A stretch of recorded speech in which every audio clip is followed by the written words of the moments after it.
Assalamualaikum warahmatullahi wabarakatuh. Waalaikumsalam warahmatullahi wabarakatuh. Selamat pagi anak-anak semuanya. Pagi, Bu. Gimana kabarnya hari ini? Alhamdulillah baik, Bu. Allahu Akbar. Alhamdulillah. Baik, alhamdulillah. Alhamdulillahirabbil alamin wassalatu wassalamu ala asrofil anbiya'i wal mursalin wa ala alihi wa sahbihi rasulillahi ajma'in amma ba'du. Alhamdulillah pada pagi hari ini kita masih diberikan kesehatan dan kesempatan kepada Allah sehingga kita dapat berkumpul dan melaksanakan proses pembelajaran seperti biasanya. Baiklah, sebelum kita memulai pembelajaran hari ini, alangkah baiknya kita membaca doa sebelum belajar. Silahkan dipimpin Nova Adriani. Baik, Bu.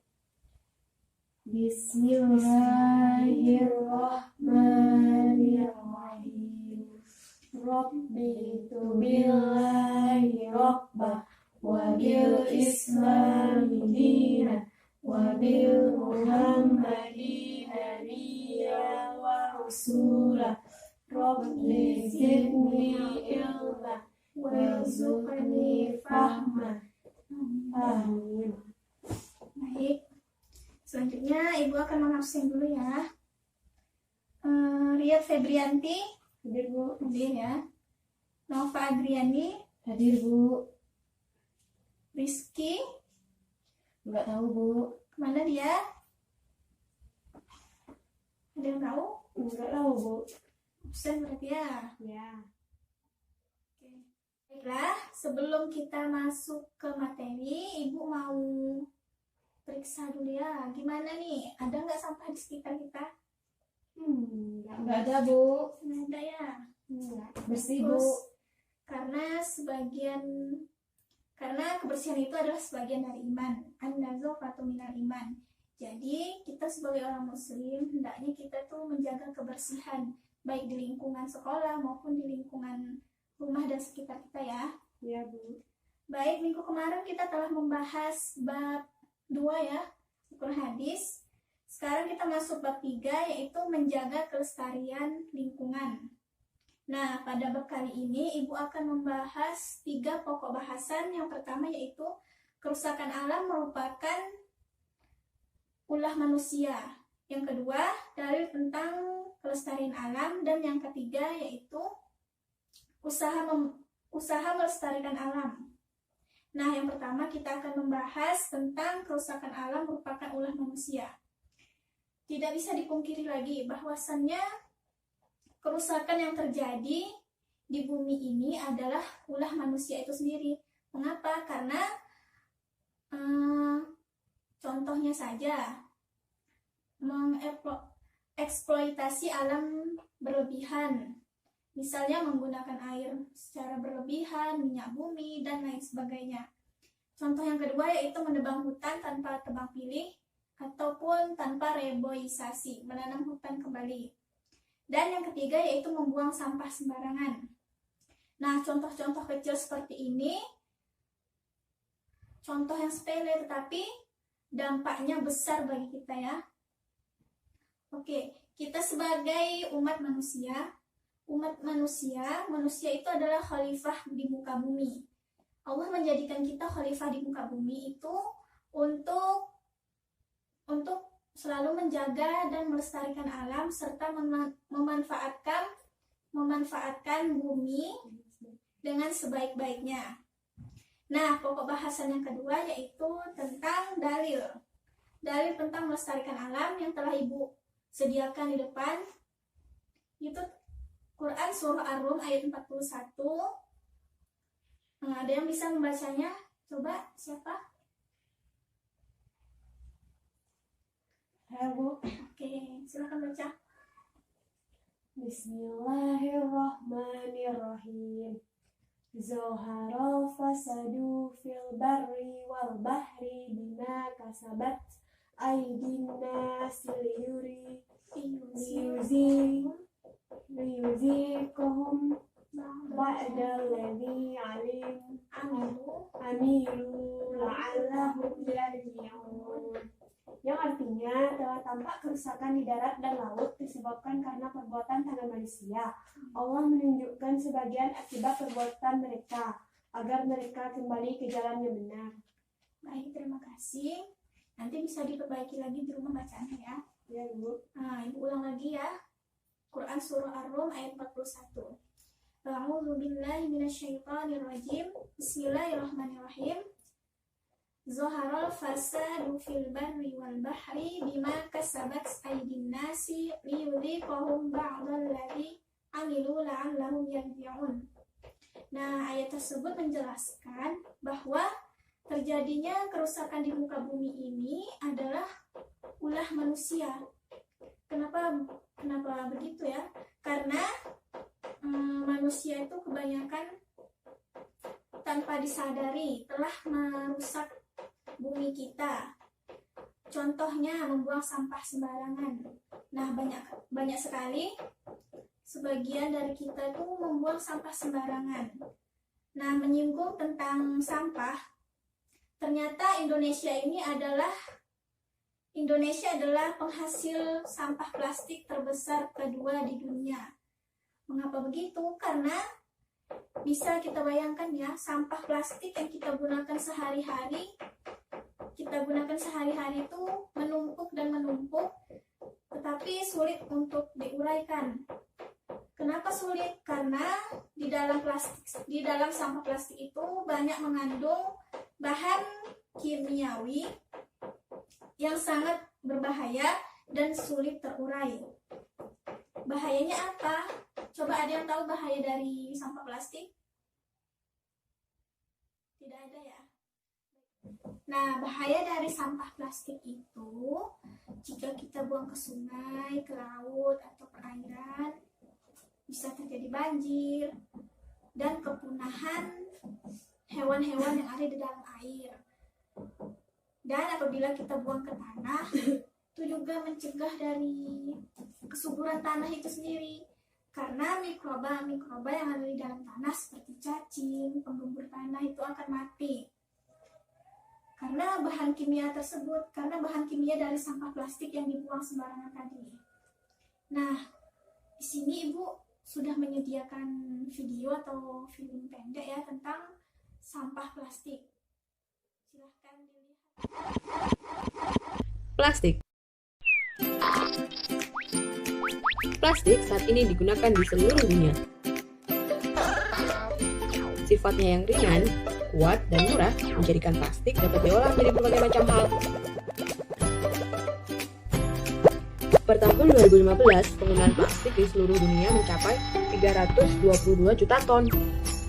Dan dari sekian banyaknya plastik yang digunakan, ada sekitar 43%-nya menjadi sampah.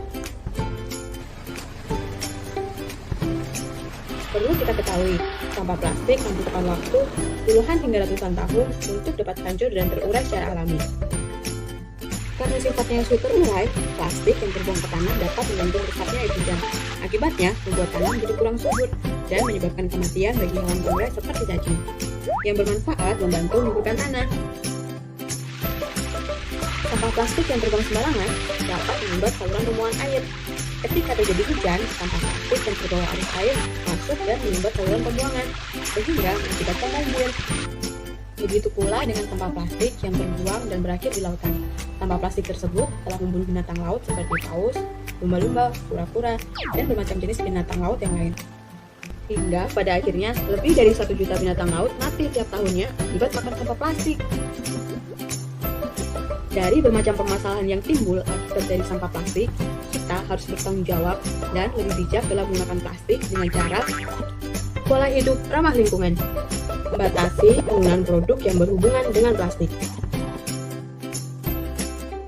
hindari penggunaan kantong plastik pada saat berbelanja, gunakan kantong kertas, kantong kain, atau kantong lainnya yang lebih ramah lingkungan. Gunakan botol minuman yang dapat diisi ulang, sehingga tidak perlu membeli air minum kemasan.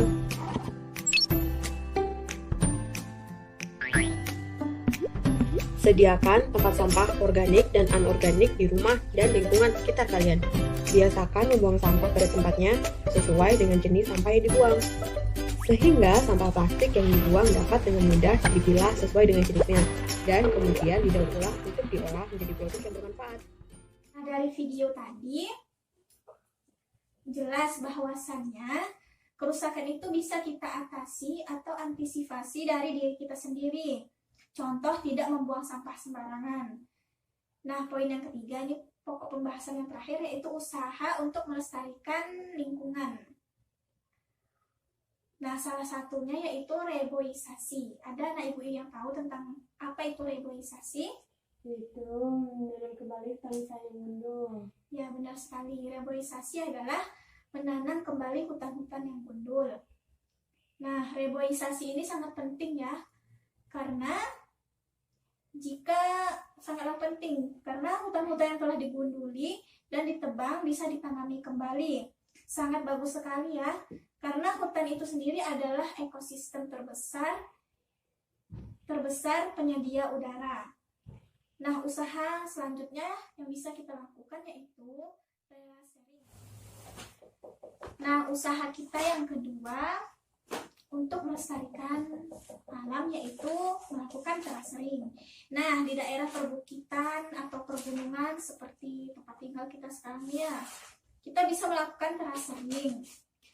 Kita bisa melakukan terasering agar tidak terjadi erosi tanah ataupun tanah longsor. Tidak terjadinya tanah longsor. Dan yang ketiga yaitu pemanfaatan sumber daya alam secukupnya, tidak berlebihan. Misalnya menggunakan air, minyak bumi, tumbuh-tumbuhan yang bisa dimanfaatkan seperti hutan dan lain sebagainya.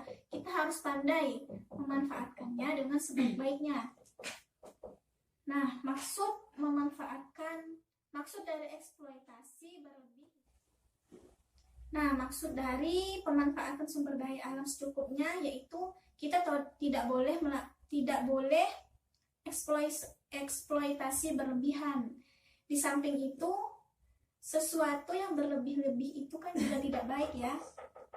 Kita juga harus mengingat bahwasannya setelah kita nanti banyak generasi-generasi yang akan melanjutkan. Dan tinggal di bumi ini, agar mereka bisa merasakan dan menikmati sumber daya alam yang ada di dunia ini. Nah, kesimpulan dari materi kita pada pagi hari ini adalah kita sebagai khalifah di muka bumi itu harus bisa menjaga dan melestarikan alam, memanfaatkan alam sebaik-baiknya. Karena apa? Karena alam telah memberikan kebermanfaatannya kepada kita, maka kita harus merawat dan melestarikannya. Sekian yang bisa Ibu sampaikan. Nah, sebelum kita akhiri ya pembelajaran hari ini, Ibu ada tugas untuk minggu depan ya. Tolong dicatat dan diingat. Ibu kasih tugasnya yaitu silahkan dihafal ayat beserta artinya yang ada di sini ya. Quran Surah Ar-Rum ayat 41 dihafal ayat beserta artinya. Nanti minggu depan disetorkan kepada Ibu ya. Oke, semoga pembelajaran kita pada pagi hari ini bermanfaat dan berkah serta bisa dilaksanakan pada kehidupan sehari-hari. Sekian, mari kita ucap alhamdulillahirobbilalamin. Nah, sebelum kita tutup, baca doa dulu. Baca kafar.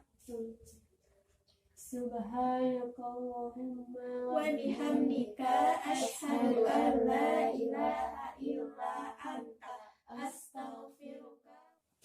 Sekianlah pembelajaran kita pada pagi hari ini. Ibu akhiri dengan salam. Assalamualaikum warahmatullahi wabarakatuh. Waalaikumsalam warahmatullahi